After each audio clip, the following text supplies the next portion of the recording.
Agudiza tu oído y disfruta de esta experiencia sonora.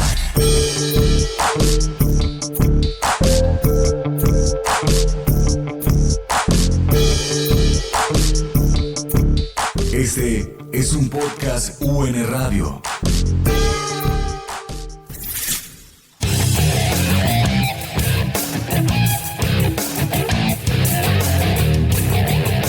Hola, hola, es un placer encontrarnos de nuevo en Invicto Podcast, este espacio sonoro dedicado a explorar y reconocer las múltiples oportunidades de bienestar de las diferentes poblaciones con condiciones especiales de salud. Esteban, ¿cómo le va? Qué bueno volverlo a ver por lo menos de manera virtual. Hola Edgar, pues muy bien, gracias. Y sí señor, ya hace rato no tenemos la oportunidad de compartir en los estudios de la UN Radio. Nos ha tocado grabar todos nuestros capítulos hasta ahora de manera virtual. ¿Y usted sí ha estado juicioso en su casa o fue de los que corrió a comprar televisor el día sin IVA? No, señor. Yo sí muy juiciosito en casa. Yo soy consciente de que el compromiso que tengamos con nuestro comportamiento depende no solo de nuestra salud, sino también la salud de nuestros seres queridos. Así que lo mejor es salir lo menos posible. ¿Cómo es un día en la vida de Esteban? Contémosle a nuestros escuchas cómo vive el encierro un realizador de podcast. Pues Edgar, como usted bien lo sabe, yo no solo me dedico a realizar este podcast, entonces la verdad tengo días muy ocupados. Pero bueno, estos días tengo receso intersemestral de la universidad, entonces digamos que comienzo tipo 7 de la mañana,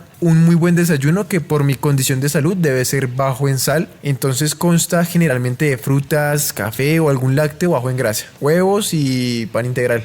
Tipo 8 de la mañana ya estoy comenzando con mi primera rutina de ejercicios, que suele durar cerca de hora y media. Hacia las 10 de la mañana ya debo estar conectado con algunas de las personas a quienes yo les dirijo sus rutinas de entrenamiento, que generalmente son pacientes hipertensos o diabéticos. Hacia la 1 de la tarde almuerzo también muy balanceado y rico en proteína. Un breve descanso y tipo 2:30 de la tarde realizo la planeación de algunos entrenamientos que envío a diario vía WhatsApp. Me comunico con algunos de mis entrenados por si tienen preguntas sobre sus rutinas y los asesoro sobre sus inquietudes. Tipo 5 de la tarde comienzo con mi segunda sesión de entrenamiento. Y tipo 8 de la noche de nuevo realizo algunos entrenamientos personalizados. Y bueno, básicamente es así como sobrellevo estos días de cuarentena. Esteban, le voy a preguntar algo que a mí me pasa mucho. ¿Es normal que algunos días uno se levante con ganas de cualquier cosa menos de hacer ejercicio? Sí, es normal. El estado de ánimo influye mucho en la decisión de hacer o no actividad física. Hay días que, como usted dice, el ánimo no alcanza. Y la verdad es allí donde el compromiso con uno mismo y con su condición de salud debe salir a flote. Le digo esto, Esteban, porque recientemente a una de nuestras redes sociales llegó un mensaje en el cual la persona que nos escribía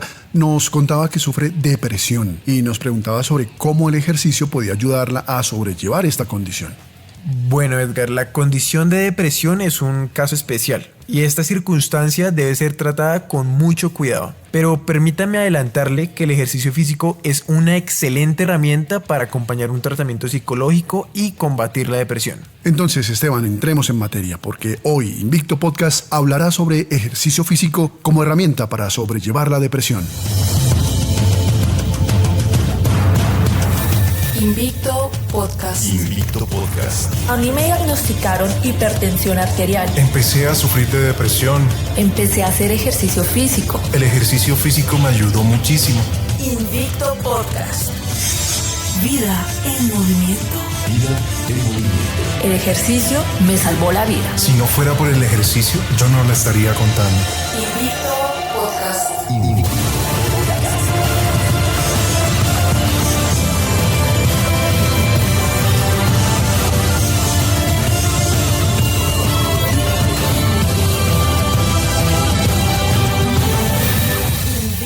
Podcast.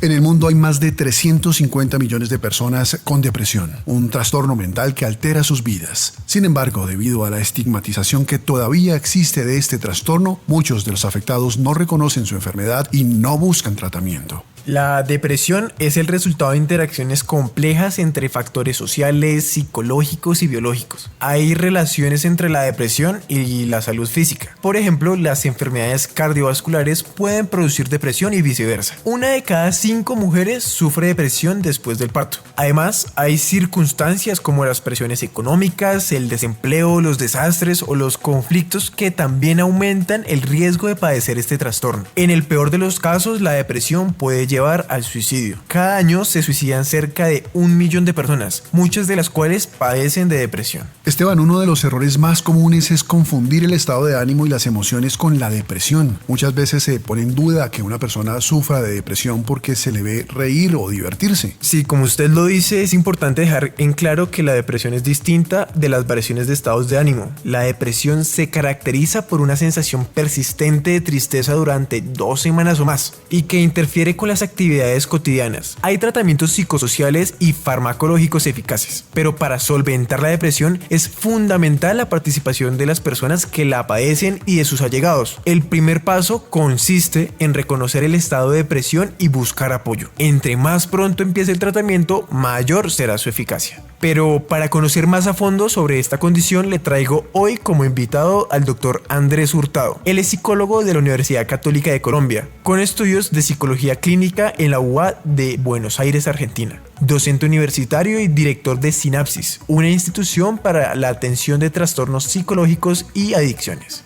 Doctor Hurtado, muchas gracias por acompañarnos en Invicto Podcast. Gracias a ustedes por la invitación. Es un gusto ser parte de este episodio. Doctor, para comenzar, cuéntenos, ¿qué es la depresión y cuáles son sus principales síntomas? Primero, hay que entender que en salud mental, cuando nos referimos a los trastornos, existen unas clasificaciones. Vamos a encontrar trastornos mentales del estado del ánimo, trastornos mentales de la personalidad, trastornos mentales mixtos, que son los que tienen síntomas del estado del ánimo y síntomas de la personalidad. Todo esto, obviamente, validado por la Organización Mundial de la Salud, la comunidad científica, académica. Existen manuales diagnósticos como el DSM-5, el CIE-10, que nos permiten validar los diferentes tipos de criterios diagnósticos para saber qué tipo de trastorno tiene una persona. En ese contexto, la depresión es un trastorno mental del estado del ánimo que es clínicamente relevante, altamente incapacitante, tiene unos niveles según qué tan agudo o crónico sea el trastorno. Entonces, básicamente esa depresión compromete el nivel de funcionabilidad del individuo desde el factor del estado del ánimo.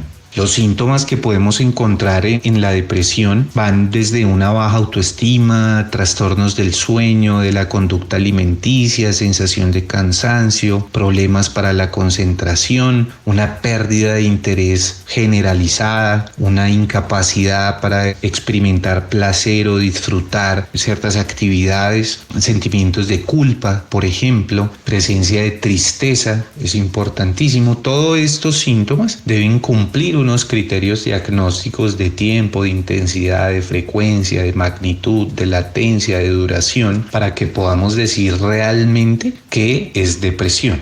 ¿Existen tipos de depresión? Claro, existen varios tipos de depresión. Vamos a encontrar trastorno depresivo mayor, trastorno depresivo persistente, que es lo que se conoce como distimia. Vamos a encontrar un trastorno disfórico premenstrual, que es ese trastorno depresivo asociado al ciclo menstrual de la mujer. Un trastorno depresivo inducido por sustancias, por ejemplo, o por medicamentos. Un trastorno depresivo de afección médica por alguna enfermedad médica o enfermedad terminal. Existe también un trastorno depresivo no especificado, en donde no cumplen los criterios diagnósticos de cualquier otro trastorno depresivo. Recordemos que estos tipos de trastorno depresivo se pueden evaluar en leve, moderado, grave, según esos criterios diagnósticos que ya habíamos mencionado. Pero también es importante mencionar que hay unos tipos de depresión que se conocen como depresión química, psicológica, física o social, y básicamente este tipo de clasificación hace referencia a la causa del trastorno depresivo. Entonces se suele asociar la causa con el tipo de depresión, ¿no? Si es netamente psicológica por un evento traumático que se ha vivido, cuando tiene un componente social o de interacción a un medio específico, cuando realmente tiene una base biológica u orgánica. Entonces también se da una clasificación de estos tipos de depresión según la causa.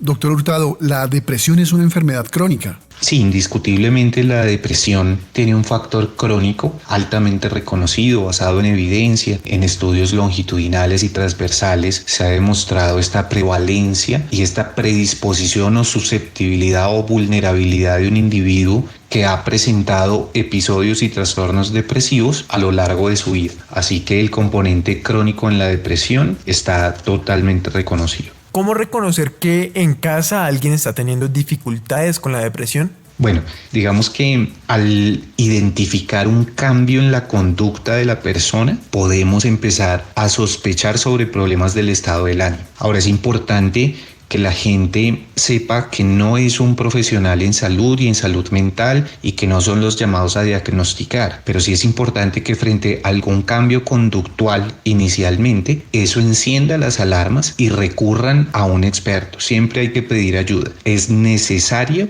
ese criterio de un experto para determinar si alguien tiene o no depresión, pero en la casa con un familiar o con alguien con quien conviva o un ser querido o cercano, los cambios conductuales de los patrones, las rutinas, el que refiera cansancio, el que refiera estados de ánimo tristes, si vemos periodos de llanto incontrolable, recurrentes, si vemos que ya no hace las cosas con la misma pasión o con el mismo ánimo o entusiasmo que antes, si cada vez le cuesta hacer más las cosas, ya sea porque refiere cansancio o apatía o no siente ganas de hacer las cosas, obviamente si refiere ideación suicida, si refiere ideas de baja autoestima, de incapacidad o incompetencia y que esto no se presentaba antes, pues son síntomas e indicadores de que algo no está bien, algo está cambiando y debemos buscar ayuda. ¿Existe alguna relación entre la depresión y la ingesta de alimentos? Realmente basados en evidencia, no existen los suficientes datos para hacer una correlación causal entre un alimento y la depresión. No podemos adjudicarle a la ingesta de algún alimento la causa del trastorno de la depresión, pero sí se ha encontrado una correlación no causal, valga aclararlo, en el incremento en los síntomas, en lo agudo del trastorno o del episodio, asimismo en la recuperación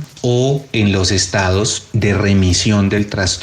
Una muy buena alimentación va a favorecer y va a propender por una muy buena evolución en un tratamiento para la depresión.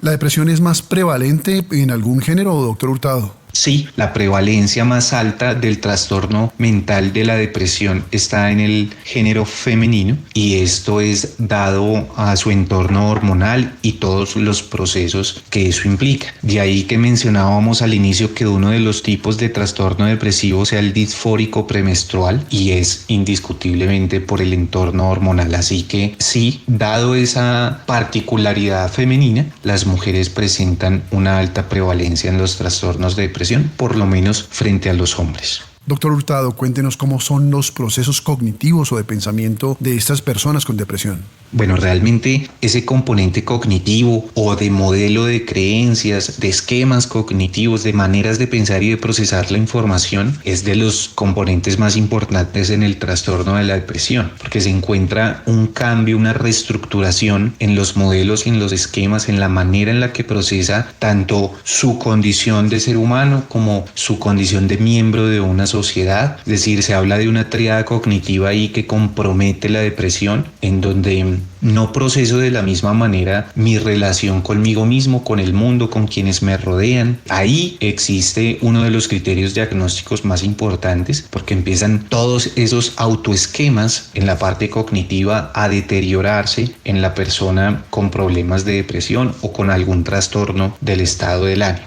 Es conocida la relación entre el desequilibrio de algunos neurotransmisores y la depresión. Cuéntenos un poco, ¿qué es lo que ocurre a nivel neuroquímico? Básicamente estamos hablando de una deficiencia funcional de neurotransmisores. A lo largo de la historia se han relacionado dos sustancias en particular con la depresión. Una es una catecolamina llamada noradrenalina y la otra es la serotonina. Estas sustancias están vinculadas directamente con los trastornos del estado del ánimo, en particular depresión, y lo que ocurre es que dependiendo de qué tanto se segregue o se inhiba la producción de esos neurotransmisores al interior de la célula nerviosa, que es lo que conocemos como neurona, pues va a haber cierto tipo de reacciones en todo el sistema nervioso central. Recordemos que una neurona, cuando se conecta con otra, transmite una sustancia química y un impulso eléctrico. Es lo que llamamos sinapsis. Cuando se da esa transmisión, tanto en una neurona como en otra, existen unos receptores específicos encargados de transmitir, de recibir justamente ese neurotransmisor, de permitir que todo ese proceso sináptico se dé, de que ese neurotransmisor transita por toda una cadena de neuronas que forma un circuito que tiene una función específica, y tanto a nivel estructural como funcional, el que estos neurotransmisores se alteren, sea porque se segregan de más o se inhibe su segregación o se estimula su segregación al interior de la neurona, pues va a repercutir en los estados de ánimo, y son las dos sustancias básicamente que tienen relación con la depresión. Y todo este cambio, esta alteración en la sinapsis y en la conducción del neurotransmisor, pues da razón y da causa al trastorno depresivo. Doctor Hurtado, cuéntenos, ¿puede ayudar el ejercicio físico para avanzar más rápidamente en el tratamiento?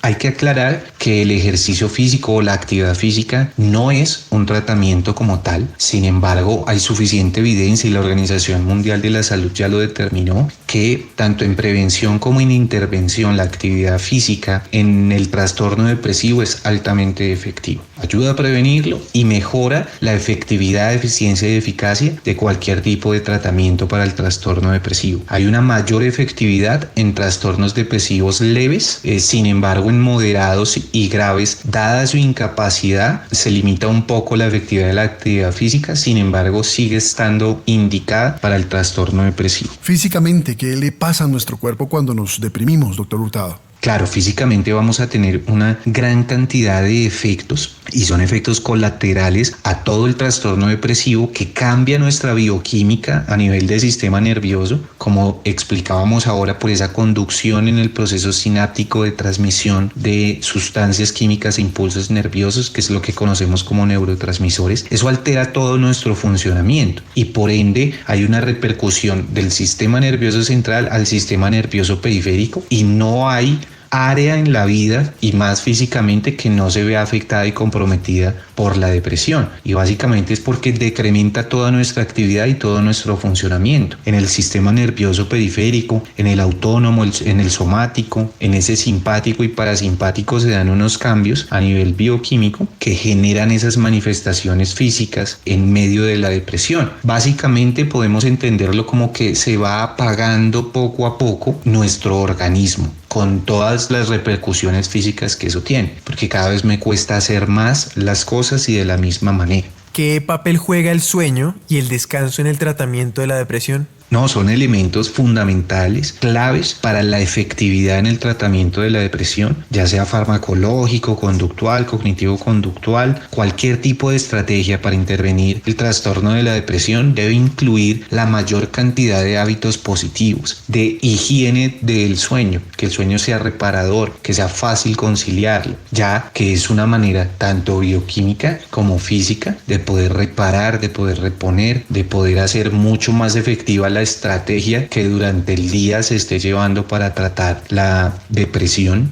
Es una fase de recarga fundamental para que la estrategia terapéutica se cumpla. Eso para todo ser humano es clave, y más cuando tengo un trastorno es fundamental para que pueda llegarse a una remisión o una evolución favorable, por lo menos que no sea clínicamente incapacitante ese trastorno. Ahí el sueño y el descanso determinan esa efectividad.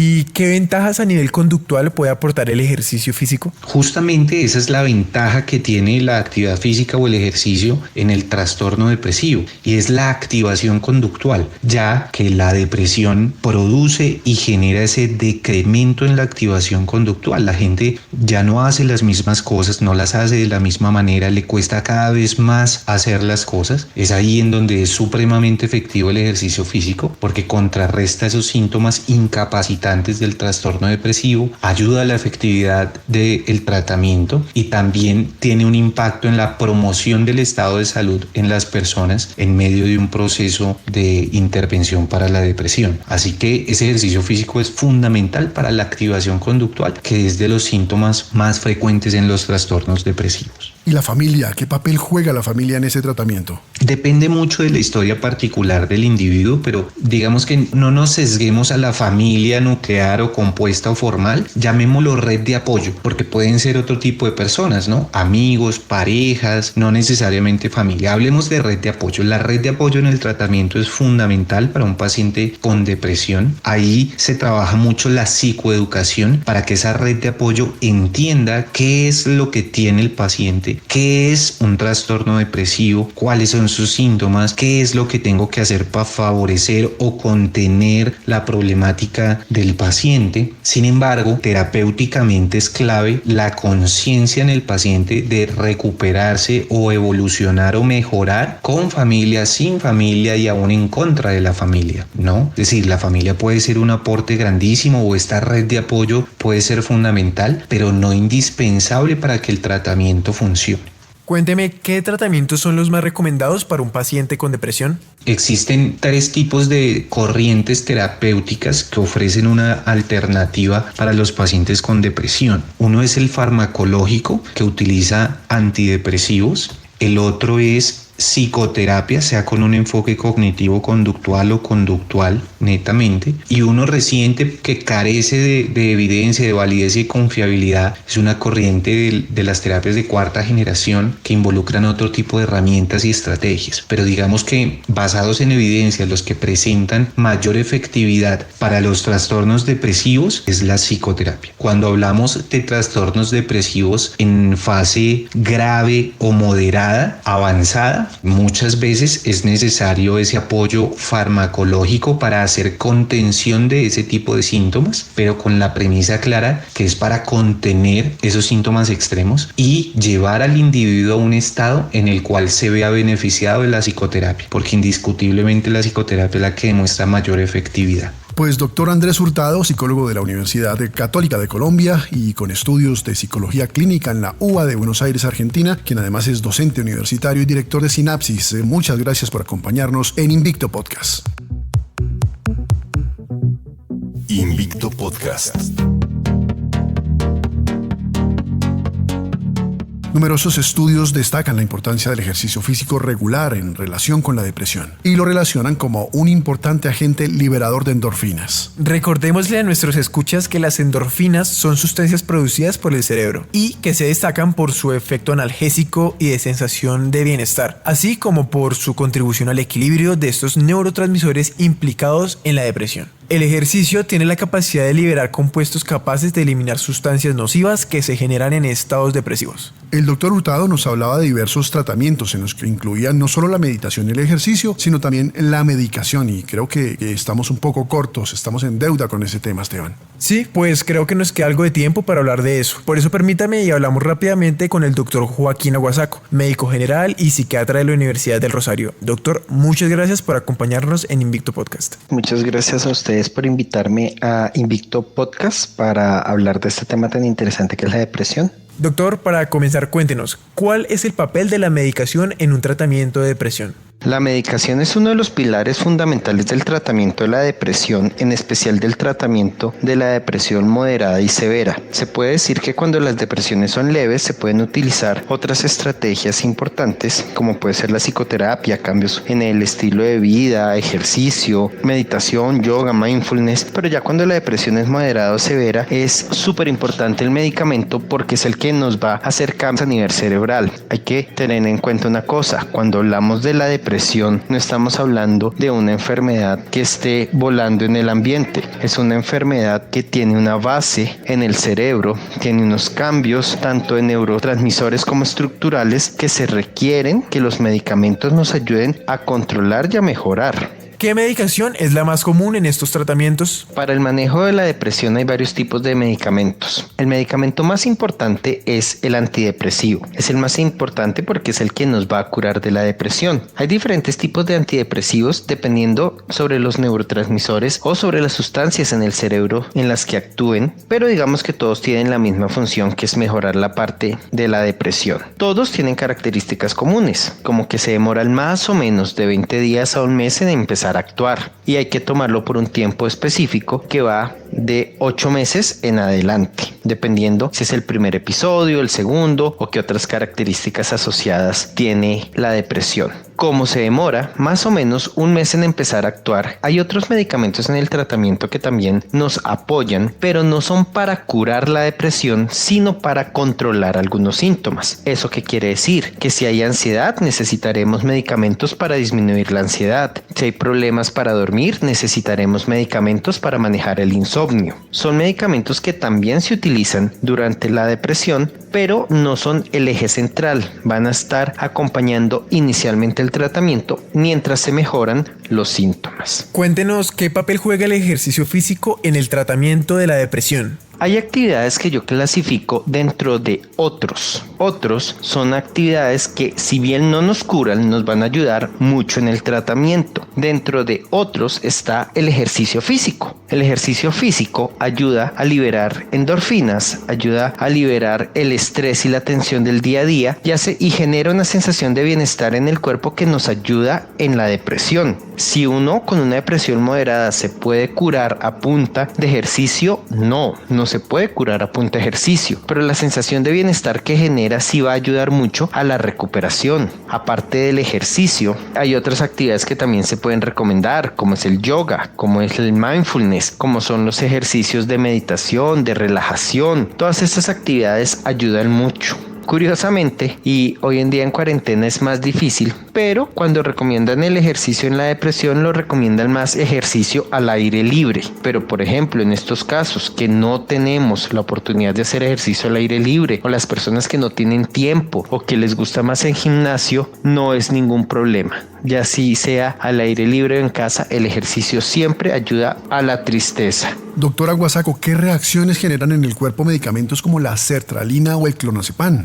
Dentro de los antidepresivos tenemos varios que son conocidos: la fluoxetina, la sertralina, el escitalopram, la venlafaxina, que son como los que más se utilizan hoy en día. Los antidepresivos, la mayoría tienen los mismos efectos secundarios. Pueden producir gastritis, pueden producir un poco de boca seca, un poco de estreñimiento, disminución en la libido o en el deseo sexual. Esos son como los efectos secundarios comunes de los antidepresivos. A diferencia de lo que la gente piensa, ningún antidepresivo es adictivo. Ningún antidepresivo genera adicción. Y realmente son muy pocos los antidepresivos que llegan a producir sueño. Los que producen sueño, como la mirtazapina, se toman en la noche. Hay algunos que como efecto secundario, muy raro, pueden producirlos, pero seguramente en cada caso puntual el psiquiatra les hace la aclaración. Pero hay que tener claro una cosa: la mayoría de antidepresivos tampoco producen sueño y tampoco atontan con respecto a los otros medicamentos. Por ejemplo, los tranquilizantes como el clonazepam, el lorazepam, el alprazolam, que son para tranquilizar, tienen algunos efectos secundarios que algunas veces nosotros nos apoyamos, que son producir sueño. Por eso muchas veces se mandan en la noche para ayudar a dormir. Pueden producir un poquito de tontina, que es un efecto que seguramente también el médico les advierte, para que cuando uno lo empiece a tomar esté muy pendiente de qué tan dormido o qué tan atontado se siente inicialmente. Es mientras se ajusta la dosis del medicamento. Doctor, ¿qué otras actividades y disciplinas integran este tratamiento para la recuperación de la depresión? Otro pilar fundamental, aparte de lo que ya hemos hablado de los medicamentos, de otras actividades que ayudan mucho para mejorar el estado del ánimo, es la psicoterapia. La psicoterapia es esencial en todo tratamiento. Yo, como psiquiatra, como médico, digo que el medicamento es muy importante para mejorar los síntomas, para mejorar todos los cambios a nivel cerebral que hay asociado a una depresión y una ansiedad, pero descubrir los factores internos que nos llevaron a esa depresión o ese estado de ansiedad, poder hablar, desahogarnos, poder sacar esas situaciones, entenderlas para no volver a repetirlas es fundamental. Entonces, para mí los tres pilares fundamentales para el manejo de la depresión son la medicación, la psicoterapia y lo que ya habíamos hablado como otros. La psicoterapia es cualquier tipo de psicoterapia. Hay muchos tipos de psicoterapia, dependen mucho de las diferentes escuelas psicológicas. La psicoterapia puede ser hecha por psicólogos, por psiquiatras, ¿sí? Tienen que ser personal calificado para realizar esta actividad y esos son los tres pilares fundamentales del manejo de la depresión. Doctor Joaquín Aguasaco, médico general y psiquiatra de la Universidad del Rosario, muchas gracias por acompañarnos en Invicto Podcast.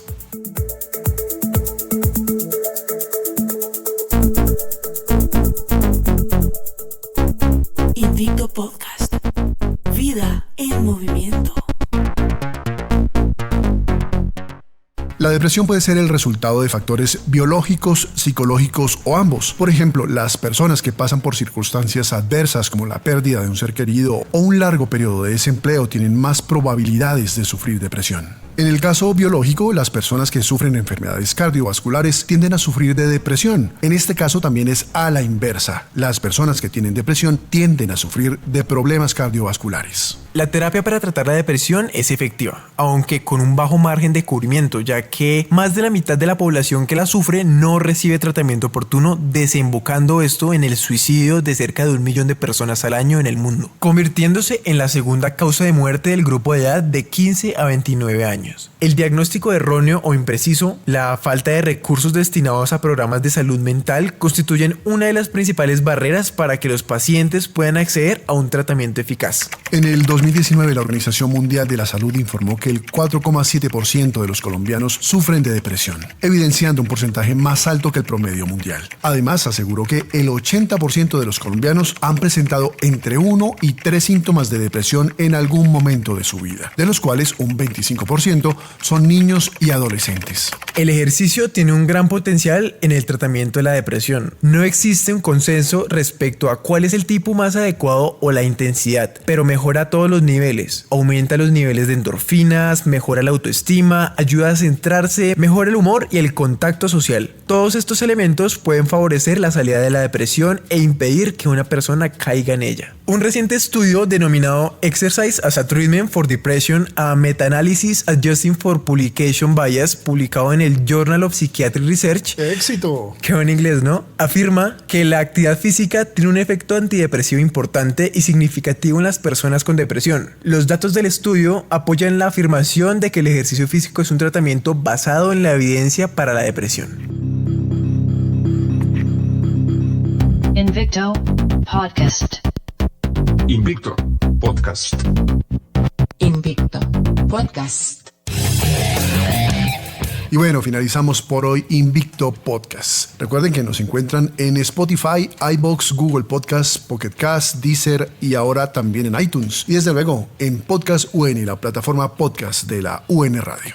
Recuerden que además de este podcast hemos creado también la página web www.invictopodcast.com. En este portal podrás encontrar más información sobre estas condiciones médicas. En la sección rutinas podrás acceder a un entrenamiento básico recomendado para personas con hipertensión, diabetes o depresión. Con esto esperamos aportar un poco más para que te sea más fácil introducirte al mundo del ejercicio físico y de paso mejorar tu calidad de vida. Recuerden www.invictopodcast.com. Pueden seguirnos también en nuestras redes sociales. Nos encuentran como Invicto Podcast tanto en Instagram como en Facebook. Allí también van a encontrar más información sobre los temas que aquí tratamos. Pueden también seguir mi perfil de Instagram. Me encuentran como @EstebanHuasca. Nos encontramos de nuevo en la próxima emisión de Invicto.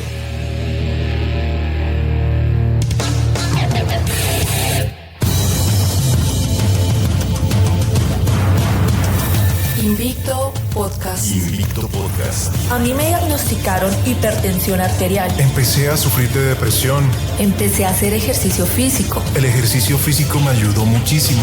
Invicto Podcast. Vida en movimiento. Vida en movimiento. El ejercicio me salvó la vida. Si no fuera por el ejercicio, yo no la estaría contando. Invicto Podcast. Invicto.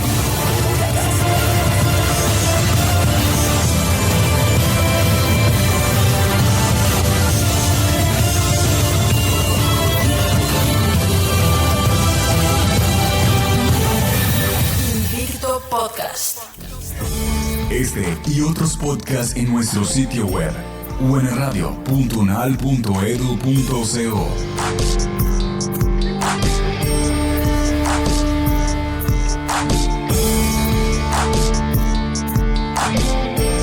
Universidad Nacional de Colombia, Proyecto Cultural y Colectivo de Nación.